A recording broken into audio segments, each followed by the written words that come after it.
What's going on, everybody, and welcome back to Comic Breakdown. If you guys are new to the channel, do me a favor, hit that sub button, hit that notification bell, make sure you're not missing any of the awesome content that we have coming out. With this video, we are jumping into Deathstroke Incorporated, issue number 9. This will be part 6 of Shadow War. Now, if you haven't been keeping up with Shadow War, go ahead, check out the link in my description, as well as the top of this video. It is going to get you completely caught up on everything going on with this event. In part 5 of Shadow War, what we saw was the death of Respawn, the clone that Ra's al Ghul had created, using Deathstroke and Talia al Ghul. After everything that had been done to Respawn, Deathstroke brought him under his wing. But when the ninjas of Talia al Ghul came swarming down on top of them, we saw Respawn attempt to hold them off, only to be murdered in the process. Meanwhile, we have Batman and Robin. They are currently faced off with our imposter Deathstroke, the one responsible for starting this whole war to begin with. Be sure to buy the comics, support the industry, and with that being said, let's dive into this breakdown. Alright gang, so as we dive into this issue, we are picking up with the crime doctor working as best he can to try and bring back Respawn. But after much effort, he has to call it. Even if this wasn't some backdoor doctor, the truth of the matter, Respawn was never going to live through his wounds, making the declaration that Respawn is dead. It takes everything in Deathstroke not to put a bullet in the doctor right here, right now. Ravager being the only thing that stops him from doing so. The doctor being able to make his escape. We have Deathstroke at the bedside of Respawn. Deathstroke has lost yet another son. Respawn not even having a real name. He never had a real opportunity to become what he could. Deathstroke being infuriated by the idea the Al Ghuls, they created him, they tortured him, treated him like he was nothing, and now they are responsible for his death.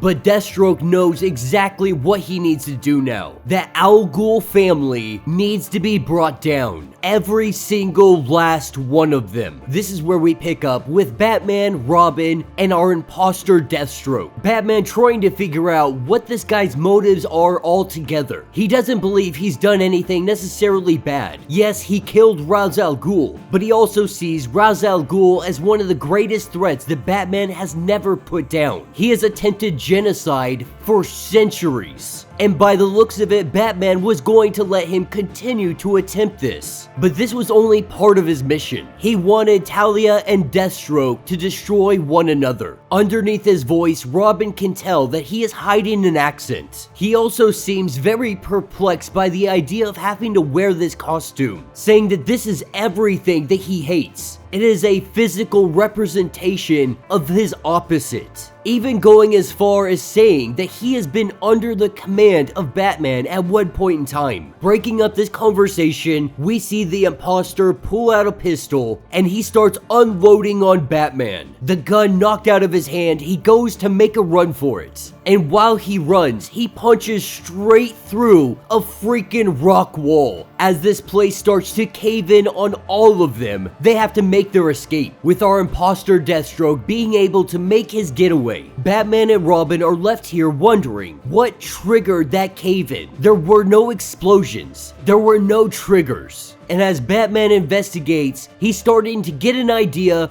of who this might be. Meanwhile, we have Batman Incorporated who are doing their babysitting job. They are currently looking after the secret society. The society that Deathstroke had created. What remains of his forces, they are under the protection of Ghostmaker. Unfortunately, they are about to be attacked, with the explosions going off. We see Deathstroke enter the room, but Deathstroke is nothing more than a distraction. Ravager, she is freeing all of the secret society, letting them all know that there will be no killing. Right now, they just need to get out of Gotham as quickly as they can. And so while they make their escape, we have Deathstroke and Ghostmaker meeting for the first freaking time. Slade is letting Ghostmaker know that he has it from here, that he was able to track his men because he has tracking devices on them. That's how he was able to find this location. And while they both know each other by reputation, Ghostmaker has never been impressed with Deathstroke because Deathstroke's the guy that goes after kids. Without skipping a beat, Ghostmaker goes in to make his first attack, their swords clashing together. We see Ghostmaker just wrecking him, knocking him straight through a window. Ghostmaker goes to finish this job off, while letting it be known that the rumors he has heard, they are true. Deathstroke is getting old. He's getting slow, needing to make a quick exfil. He grabs hold of Clown Hunter, with Deathstroke putting a gun to his head. He lets Ghostmaker know that you are going to let us out of here. Ghostmaker warning him that if he doesn't let him go, it will be something he greatly regrets. He breaks the arm of Clown Hunter, and he tells Ghostmaker that you may be fast, but are you really going to risk Clown Hunter's life? Are you going to risk the life of this kid to see how good you really are? Ghostmaker believing that if Clown Hunter were to die, this would make Batman cross that line, and so he agrees to let them go, letting it be known that Talia's demons, they will find them, that he only did this for a favor to Batman. Deathstroke making his exfil, he hits a button and detonates the entire building. Deathstroke taking one of the Batplanes, him and his secret society, they head off. But they're not going to some hideout to lay low. They are going directly to Talia al Ghul. They are bringing the war to the front door, picking up with Talia al Ghul and Angel Breaker. They are deciding what to do with Grandmother, the one known as Mother Soul. Ra's al Ghul was the only reason she was left alive, and so with his death, she is sending her back to Lazarus Island. She tries to give warning that the demon is going to rise, that the return is inevitable. But right now, she has more pressing concerns to worry herself with. They are tracking a Batplane coming into the sector, giving them permission to land. She believes that this is Batman with Robin coming to say that they made a mistake and they are joining forces with them, only to be surprised with the entire secret society jumping out of this plane, and the final battle of the Shadow War has begun. And that will be the end of this issue. So let me know what you guys think down in the comments. You know, this has been one of my favorite Batman events over the course of the last couple of years. Shadow War has been a lot of fun. The pacing of the story has done a fantastic job of making sure each issue is really packed with a lot of fun, but also is giving you some dialogue and some real depth to this story. Now having the death of Respawn, Deathstroke is on a freaking warpath.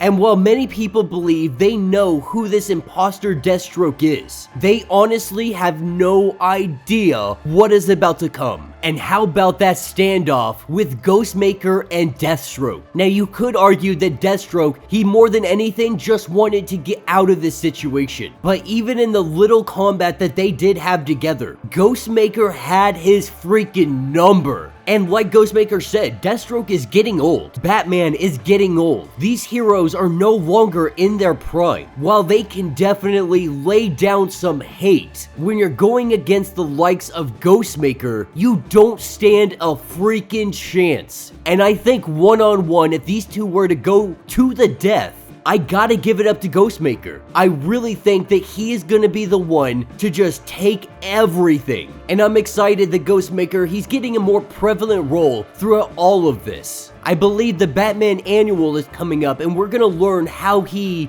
became in charge of Batman Incorporated, how he became their leader. And honestly, if anybody deserves to have that role, Ghostmaker is the one that deserves it. He could lead that team better than even Batman, I'd say. It's gonna be very interesting to see his journey continue. But let me know your thoughts, let me know your theories. If you would like to support the channel, you can always do so by hitting the super thanks button. This button will let you donate directly to the channel, and every little bit helps us out. Now, if you can't do that, do me a favor, hit that sub button, hit that notification bell, make sure you're not missing any of the awesome content that we have coming out, and until the next breakdown.